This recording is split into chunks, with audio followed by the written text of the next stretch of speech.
Time flies when you're having fun. Welcome Absolutely. back to another Friday Financial Wrap with Mr. Michael Zuber. How are you, Michael? Oh man, I'm doing really, really well. Although I got scammed this week, but that I guess it happens sometimes. Now, the crazy part is it's the middle of August 15th, 2025. How in the world did you get scammed? What happened? Yeah. So again, this is, some of this is embarrassing, but I just love, just living my life. Right. So last week sometime, I was lucky enough to be interviewed for Sean Cannell's Think Media podcast. And as he always does, he's very gracious. He took a photo and he tagged me in it. In that particular photo, I happen to be wearing my new, I don't want to name the clothing brand, but if you guys saw the post, because this is not about the clothing brand, it's about what happened after. So I tagged my favorite clothing brand now. I'll just say it. It's Built Basics, right? It's when you lose 40 pounds and you add new muscle, you have to go shopping for clothes, right? So I tagged them, right? I did it out of nowhere. I was just like, hey, these are my guys. I got a lot of their stuff. I like it. So fast forward about 24, maybe 36 hours later, I get an email from Built Basics, or at least what I thought was an email from Built Basics, basically saying, hey, we saw your post. We have this, this summer program where we're trying to get new, small and medium-sized creators to help push our content. We'd like to send you, 10 pieces of swag, and then, just post about us once a week. So it was a reasonable request. Now, of course, I get these all the time. So, of course, I check the email signature. It, again, at first blush, it looks like a Built Basic domain name. As I look at it closer, it now appears to be misspelled, which should have been a red flag, but I wasn't looking for anything. Then I took the guy's signature name and I went to LinkedIn and I verified he's a Built employee. He's got the right title. All of these early indications were not a fraud, right? I posted something. They liked it. They reached out. The signature line, because I didn't talk to anybody, and that's something I should have done. I should have talked to them. And he works there. So I said, okay, great. Let's do something. And then they go, okay, go to our website, or go to this thing. Here's another thing. They said, go to builtbasics.com and register. Right. So I go to this link and it's actually a Built Basics site. But again, I'm a customer and it's just their registration, but it appeared to be, to be legit. Right. So, should have been a yellow flag. I missed it. And then they say, okay, great. Just take pictures of the 10 pieces you want and we'll send them to you. That should have been another red flag. Why am I taking pictures? Why didn't I do product numbers or whatnot? So whatever. I missed it again. And then I tell them in the email back saying, great. Oh, by the way, I think this might be a rush for you because I don't expect great speed on these deliveries at this time, but I have a trip coming up and I'd love to wear these on this trip because I'm going on a pretty, cool trip in the next few days. It's going to be great backgrounds. Get them to me early. It would make great content. And this is where they got me. So they came back to me and basically said, hey, this is an exception. We don't normally do urgent delivery. It's going to be a lot more expensive. We're going to ask you to reimburse us for the basically overnight shipping because I'm leaving Sunday, right? And I'm like, all right, no big deal. It's $300. I'll pay it because, I'm the one who requested speed, right? Yeah. I'm like, okay. So I send them $300. Here's the really the very first red flag. They have me send it via PayPal, and they insist on me selecting friend and family. And if you don't know what the difference is on PayPal, if you do friend and family, there's no charge and you have no recourse. Yeah. Right. You can't reverse it. So I do it. No big. Again, I still think they're doing me a favor, which is where I made this stupid error. So I send them $300. That money's gone. So then they, validate that they got it, yada, yada, yada. Then they send me a contract and the contract looks like it's coming from Built. It's got their logo. It's got the CEO signature, all of these things. And it's like legalese. It's got like, I don't know, 18 or 19, like do this, don't do this. We can part ways, yada, yada. I mean, it's all the stuff I see in other contracts, except for one number. And it basically says, we want all creators to send us $1,000 up front that we'll reimburse you over time. And that is something I've never seen in any other contract. It's just another way, another money grab. Yeah. And I'm like, not cool. So what I've done in the last couple of days, because I'm 99.999% sure I lost $300 because I didn't stick to my gut, and frankly, I got a little happy. I was ecstatic that the brand of clothes that I like wants to send me 10 free pieces. Flattery. Yeah. They got me, and when they got to the contract, and again, the contract's beautiful. I might post it somewhere, but it's got their logos on it. It's watermarked. It's got the CEO signature. But dude, that one line, it's like, this is such a scam. So they got me. And then I start looking for the flags, and I go back and I'm like, oh, look at that domain name. I think that's misspelled.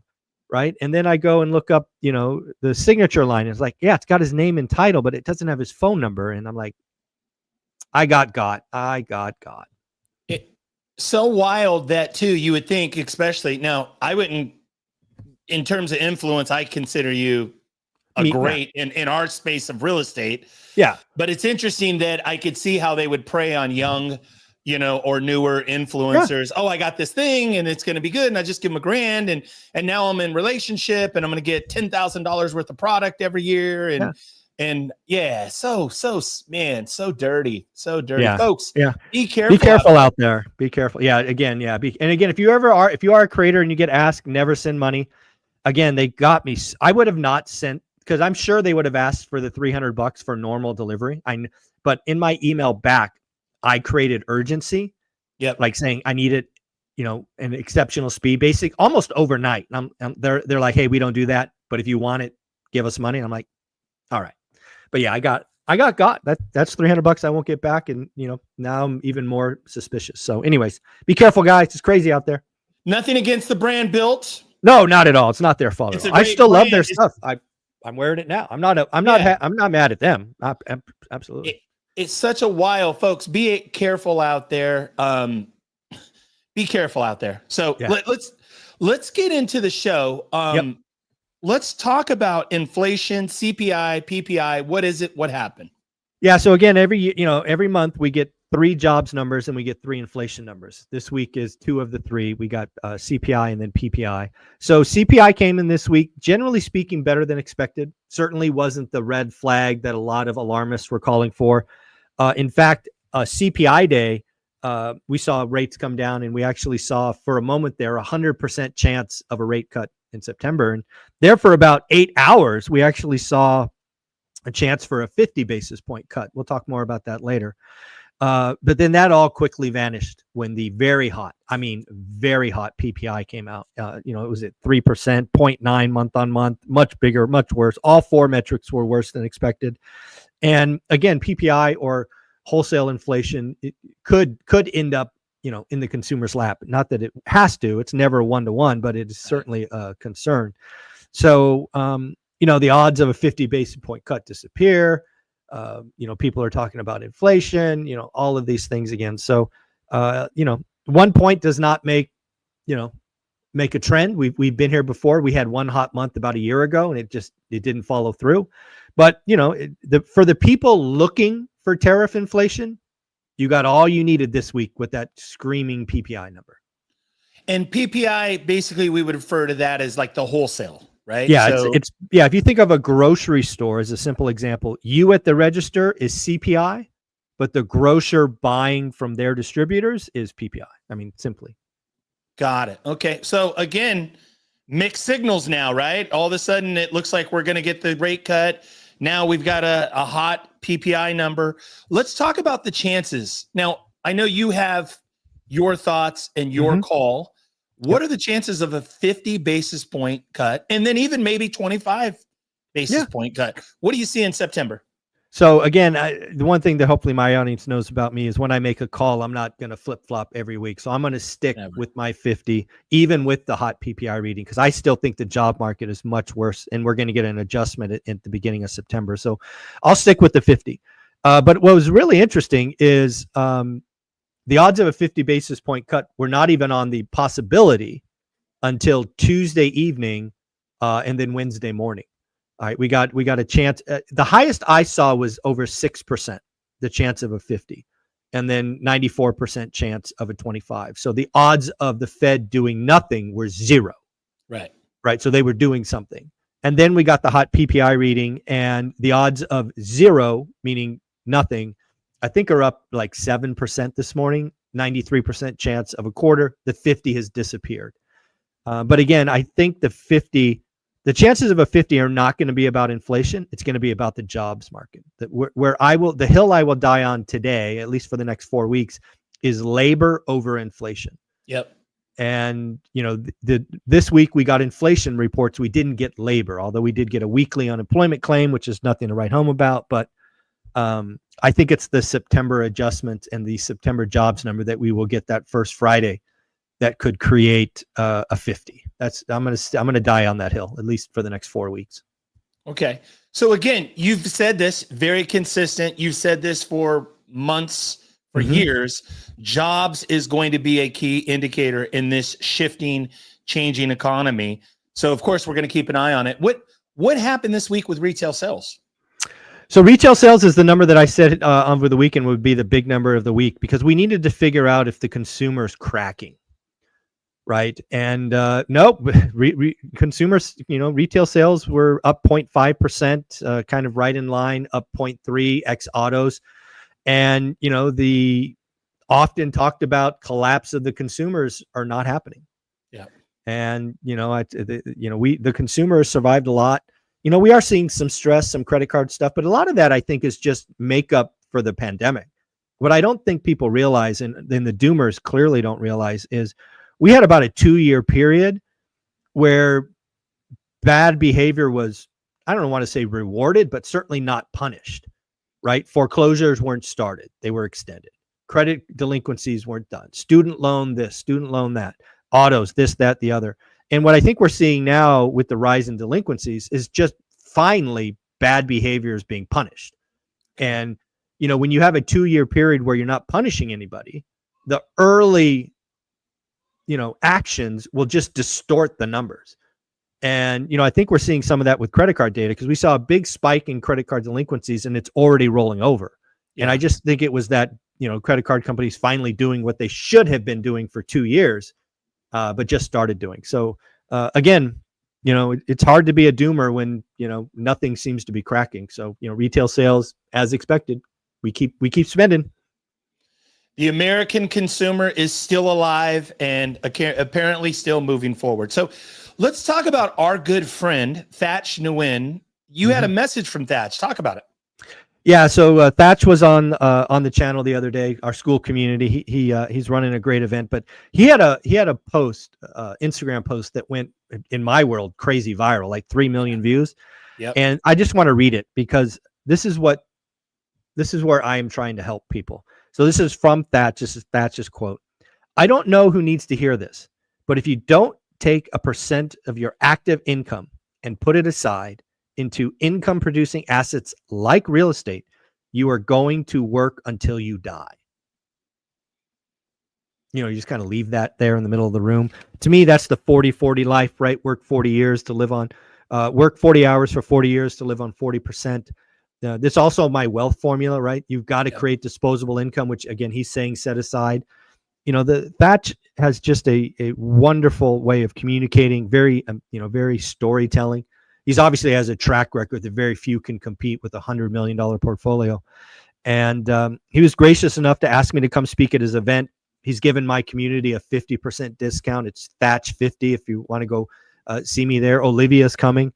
And I appreciate, Thatch. I mean, that quote, that question, right? It's just like, oh, work until you die. No, thank you.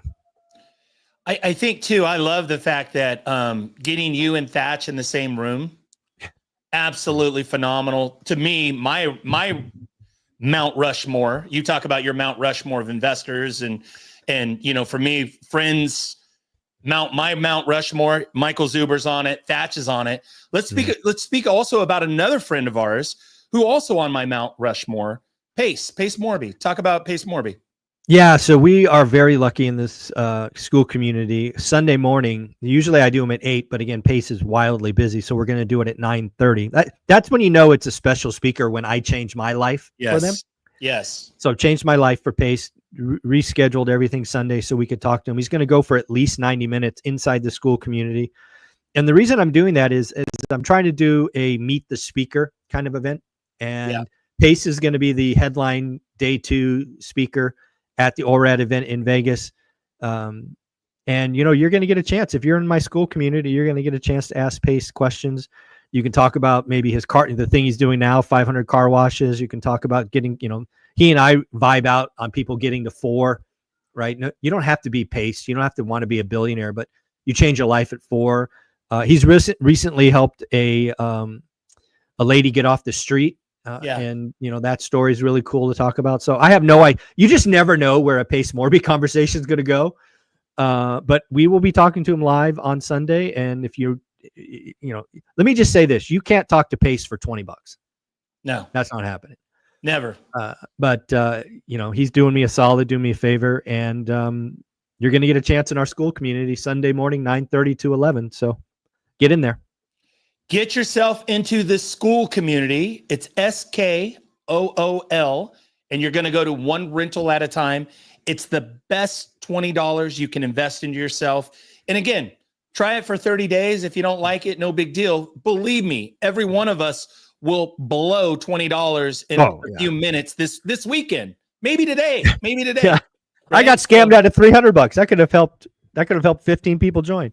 Well, you help a lot of people. So you shared so that people have awareness. Yes. But I'll say Pace Morby, and you're so spot on in that you can't get in the same room. So being in a virtual Zoom room with Pace, not to just hear the replay, he's got tons of content on YouTube, but to actually be in the room, to be able to raise your hand and be able to dialogue with him. That's what Michael's providing in the school community this week. He did it a couple of weeks ago with Thatch, Jason Pritchard. He's got the best of the best people in the school community, folks. $20, go to school, get yourself involved in the one rental at a time community. Let's talk about the event. But before you do, I want to pre-frame it with this. Mm-hmm. I've had several people I know that are part of your community, also part of Pace's community, hit me up and say, hey, I want to make sure to get my ticket. Tell me again, where do I go and get my ticket for the Vegas event in February? Now, the reason why I bring that up, the minute Pace whispers to his community when he's on with 500 people in his Zoom community and says, hey, I'm speaking at Michael Zuber's in February. You guys should be there. The minute he does that, it's going to sell out. Yeah, because I can't add space. Yeah, the space that we go to every year is capped. I go to it because I can give back to the visually impaired of Vegas. So yeah, we are capped out. We can't add more. So it's a big concern of mine. That's why I want the ORAT people to buy early. I've set a goal of trying to sell 100 tickets by the end of August. As of this morning, I just checked and 64 tickets are sold. So thank you to the people that are there. But I know there's dozens and dozens of more that have told me they're coming and they haven't bought yet. And, Sunday, when Pace and I talk, that video will go live. I'll put it on YouTube because again, I'm trying to sell tickets. I'm not hiding that. I'm trying to sell this thing out. So that video with Pace will probably go live Tuesday or Wednesday, and I'll use his name in the title. It'll be a long video, and I expect his community to kind of wake up to the fact that they can get in a room with Pace for $300, which is again crazy, right? General admission is only $300, and last year I didn't highlight the keynote speaker because it wasn't confirmed until the very last minute with Graham Stephan. Yeah. This year I'm trying to sell the damn thing out, and I'm gonna interview Pace Sunday. I'll get Jason. I got other people coming that have 1 million followers. Sean and Sharon. When they get on and do their thing and get to their followers. So yeah, you plan on going. Buy now. You better get your tickets. And again, Michael, this is not hype. This is not at some conference center where they just open up partitions and they have room for 1,000 or 2,000, like other conferences where they keep going, right? They have a big ballroom. This is a small, very, very intimate space, by the way, a great space for an intimate event. Folks, when Michael says it's 400, is it 400 or 300? 300. 300. Yeah. It will sell out. So if you want to be in that room, folks, buy your tickets. Where can they buy the tickets? Eventbrite. Just go to Eventbrite, look up one rental at a time. I will put a link below this video once I post it. You can also find it on all the daily financial news that I do each and every week. It's there as well. And yeah, I'd love you to get your tickets now. Put on a credit card, pay it off before the event. That way you come out and feel like it's free. So yeah, get out there. Get out there. Get your tickets, folks. Very, very special. It will sell out. It absolutely will sell out. We always end with opportunity, but before we end with opportunity, I want to pre-frame again. 2024 was a tough year. 2025 has been a tougher year for transactional operators. If you're a flipper, a wholesaler, a realtor, a loan officer, if you're in that space, this has been a challenging year. We need some signs. You've been talking about it. Hey, we're just got to get through it. There's a lot of opportunity coming. There's a piece of news about Uncle Warren Buffett. Talk about what Warren Buffett. Show us a good sign today, Michael. Yeah, Uncle Warren. You just you just love when he kind of shows you his card. So if you guys don't know this, Warren Buffett and lots of the big players on Wall Street, they have to fill out, I think it's called a 13F, something like that. Basically, it's a form that indicates when they are building a position. And Uncle Warren just released his yesterday. And there's 4 companies. 2 of them are in our space. D.R. Horton and Lennar, 2 of the largest home builders. And Uncle Warren doesn't make small positions.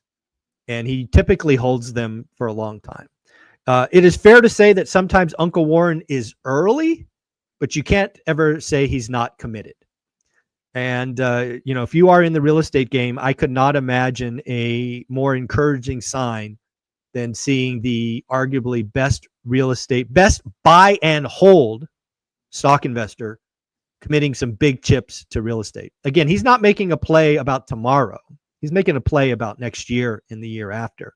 He knows where home building is. He knows it's at the depths of transactions, and he's building a position and likely will build more. We'll see next quarter when he files if it's grown.